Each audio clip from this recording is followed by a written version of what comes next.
ഒടുവിൽ പശ്ചിമേഷ്യയിൽ സമാധാനം വരികയാണ്. സമാധാനത്തിന് ചരിത്രപരമായ കരാറുമായി അമേരിക്കയും ഇറാനും രംഗത്ത് വരികയാണ്. കരാർ നിലവിൽ വന്നതായി അമേരിക്കൻ പ്രസിഡന്റ് ഡൊണാൾഡ് ട്രംപ് പ്രഖ്യാപിച്ചു.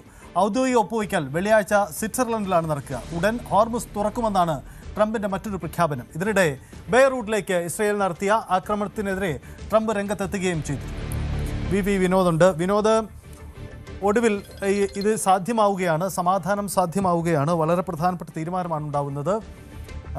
ഈ നടപടിക്രമങ്ങൾ ഇത് നൽകുന്ന ആശ്വാസം ഒട്ടും ചെറുതായിരിക്കില്ല. കാരണം നമ്മൾ പൊതുവിൽ എല്ലാവർക്കും പശ്ചിമേഷ്യൻ സമാധാനം നമ്മുടെയൊക്കെ സാധാരണ ജീവിതത്തെ പല രീതിയിൽ സ്വാധീനിച്ചതാണ്.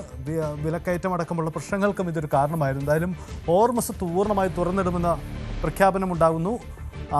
ഒപ്പം മറ്റ് ധാരണകൾ, പ്രത്യേകിച്ച് ആണവായുധ നിരായുധീകരണം അടക്കമുള്ള തീരുമാനങ്ങൾ, ഇതൊക്കെ സാധ്യമാണോ? ഇതിനിടയിൽ ഇറാൻ മുന്നോട്ട് വെച്ച ഒരു 14 ഇനം നിർദ്ദേശങ്ങളെക്കുറിച്ച് ചില സൂചനകൾ ഉണ്ടായിരുന്നു. അപ്പോൾ ഈ പൂർണ്ണമായും ഈ സമാധാന ഉടമ്പടിയിൽ വ്യക്തത ഉണ്ടായിക്കഴിഞ്ഞാണോ വിനോദ്?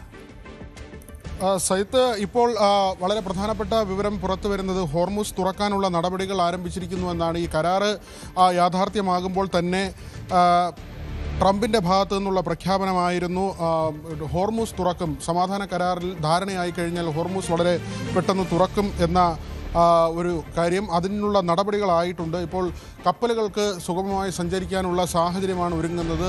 ട്രംപിൻ്റെ പ്രസ്താവന തന്നെ വന്നിരുന്നത് ഈ എഞ്ചിനുകളെല്ലാം നിങ്ങൾ ഓണാക്കിക്കോളൂ, ഇനി സുഗമമായ യാത്രയാണ്, എണ്ണ ഒഴുകട്ടെ എന്ന ഒരു പ്രഖ്യാപനമാണ് അദ്ദേഹത്തിൻ്റെ ഭാഗത്തു നിന്നുണ്ടായത്. ട്രൂത്ത് സോഷ്യൽ വഴി അദ്ദേഹം അങ്ങനെ ഒരു പ്രസ്താവന നടത്തിയതിന് പിന്നാലെയാണ് ഇപ്പോൾ ഹോർമുസ് തുറക്കുന്നതിനുള്ള നടപടികളിലേക്ക് കാര്യങ്ങൾ നീങ്ങുന്നത്.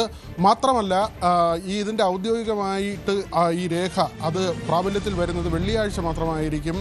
സ്വിറ്റ്സർലൻഡിൽ ഈ രേഖ ഒപ്പിടാനാണ് തീരുമാനിച്ചിട്ടുള്ളത്. സൈത്ത് പറഞ്ഞതുപോലെ ഏതാണ്ട് 14 ഇന നിർദ്ദേശങ്ങൾ ഇതിൻ്റെ ഭാഗമായി വെച്ചിട്ടുണ്ട്. അതിൽ ഏറ്റവും പ്രധാനപ്പെട്ട കാര്യം ലെബനനെ ഇസ്രായേൽ ആക്രമിക്കരുതെന്ന ഇറാൻ്റെ ഏറ്റവും പ്രധാനപ്പെട്ട ആവശ്യം.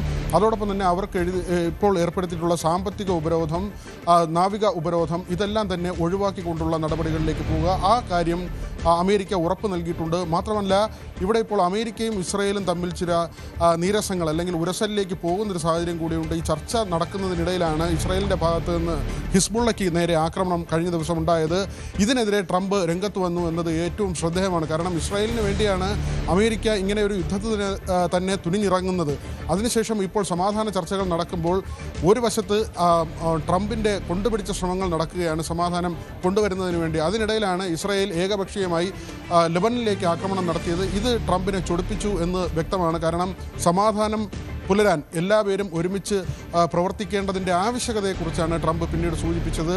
ഇസ്രായേലിന് അവരുടെ സുരക്ഷിതത്വം ഉറപ്പാക്കാനുള്ള എല്ലാ ബാധ്യതയുമുണ്ട്, പക്ഷേ അനാവശ്യമായ ആക്രമണങ്ങൾ പാടില്ല എന്ന് ട്രംപ് പറയുമ്പോൾ ഇനി ഇസ്രായേലിൻ്റെ താളത്തിനൊത്ത് തുള്ളാൻ അമേരിക്ക കിട്ടില്ല എന്നൊരു സന്ദേശം കൂടിയാണ് അമേരിക്ക നൽകുന്നത്. ഏതായിരുന്നാലും ഈ സമാധാന കരാറിലേക്ക് പോകുമ്പോൾ മറ്റ് കാര്യങ്ങൾ, ഇറാനിൽ നിന്നുള്ള എണ്ണയുടെ വ്യാപനം അല്ലെങ്കിൽ അവരുടെ വിപണി അത് പൂർണ്ണമായും തുറന്നു കിട്ടും. $23 ബില്യൺ ആസ്തികൾ അമേരിക്ക ഇതിനകം തന്നെ മരവിപ്പിച്ചിട്ടുണ്ട്. അത് തിരികെ കിട്ടുന്ന തരത്തിലുള്ള നടപടികളിലേക്ക് പോകാമെന്ന ഉറപ്പ് ഇറാന് നൽകിയിട്ടുണ്ട്. അതോടൊപ്പം തന്നെ ഇറാൻ ആണവശക്തിയാകാതിരിക്കുക എന്നത് വളരെ പ്രധാനപ്പെട്ട ഒരു കാര്യമായി തന്നെയാണ് അമേരിക്ക നേരത്തെ മുതൽ പറയുന്നത്. അങ്ങനെ സമ്പുഷ്ടീകരിച്ച യുറേനിയം തിരിച്ചെടുക്കുന്നതിന് അല്ലെങ്കിൽ അമേരിക്ക ശേഖരിക്കുന്നതിന് വേണ്ടിയുള്ള നടപടികൾ ഉണ്ടാകുമെന്ന കാര്യവും ഏറെക്കുറെ ഉറപ്പാണ്. ഇപ്പോൾ ഇങ്ങനെ ഒരു ധാരണയിലേക്ക് പോകുന്നെങ്കിൽ കൂടി അത് അന്തിമമായ കരാറല്ല. 60 ദിവസത്തെ സമാധാന ചർച്ചകൾക്ക് വേണ്ടിയുള്ള പ്രാഥമികമായ ഒരു കരാറാണ്. അതിനുശേഷമായിരിക്കും ഒരുപക്ഷെ അന്തിമമായ ഒരു കരാറിൻ്റെ രൂപം ഉണ്ടാവുക. സജിത്ത്.